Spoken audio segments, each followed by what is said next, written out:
Mère adorée, envoyez-moi votre enfant, car les péchés des indignes doivent être lavés dans le sang et la peur. » L'homme continua à chanter devant le cadavre, pensant que cela serait vain. Des jours durant, il fit le sacrement noir dans l'espoir que l'un des assassins vienne jusqu'à lui pour entendre son vœu. Des jours durant, sa haine contre son ennemi grandit. Il voulait une mort des plus atroces. Des jours durant, il douta de l'utilité du chant. Mère adorée, envoyez-moi votre enfant, car les péchés des indignes doivent être lavés dans le sang et la peur. Ces paroles le hantaient au point d'en devenir fou, jusqu'à ce qu'il finisse par arriver. L'assassin entra dans la pièce et vit le commanditaire encore à l'œuvre. Il garda le silence pendant des heures, masquant sa présence, pour voir comment réagissait l'homme. Ce petit jeu l'amusait. Il voulait voir combien ce crime lui rapporterait. Au bout d'un long moment, l'homme se retourna car il sentait la fatigue le toucher après 10 heures de pratique. Il finit par remarquer la personne qui allait permettre son plus noir désir de se réaliser. Vous êtes de la confrérie noire? Oui. Cela fait des jours que j'attendais ce moment. Cet homme, ou plutôt cette chose, a ruiné ma vie, nos vies, à nous tous.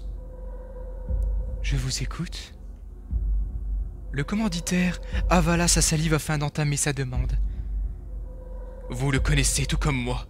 C'est l'être que nous surnommons tous le Dovahkiin. Nombre de vos prédécesseurs ont essayé de le tuer. Sans succès. Je ne sais pas, mais il me semble invincible. À chaque fois, il passa à côté de la mort, comme si de rien n'était. Il n'hésite pas à foncer dans une armée, mais en ressort toujours victorieux. Ceci n'explique pas ma haine contre lui. Je le sais. Je sais ce qu'il a fait. Il a tué toute ma famille, mes amis, des personnes que je ne connaissais pas, des proches, des animaux et des humains. Cette chose est assoiffée de sang et ne s'arrêtera jamais. Je m'en occupe. Je suis de retour demain. L'assassin connaissait effectivement l'enfant de dragon légendaire et l'avait étudié des années durant, et avait trouvé le seul moyen d'en finir définitivement. Le spécialiste de l'homicide était prêt. Il n'avait plus qu'une chose à faire. Il implora Sitis de répondre à son appel. Le père de la terreur accepta de venir sous la forme d'un orbe de ténèbres bien plus gros qu'un dragon. Le tueur lui demanda ce qui serait un portail qui le mènerait vers sa cible. Ce dernier accepta. Il s'évapora dans les airs, laissant apparaître une porte démoniaque. L'assassin emprunta la porte. Il était dans une pièce obscure, éclairée par la seule lumière de l'ordinateur posé sur le bureau du petit Dylan.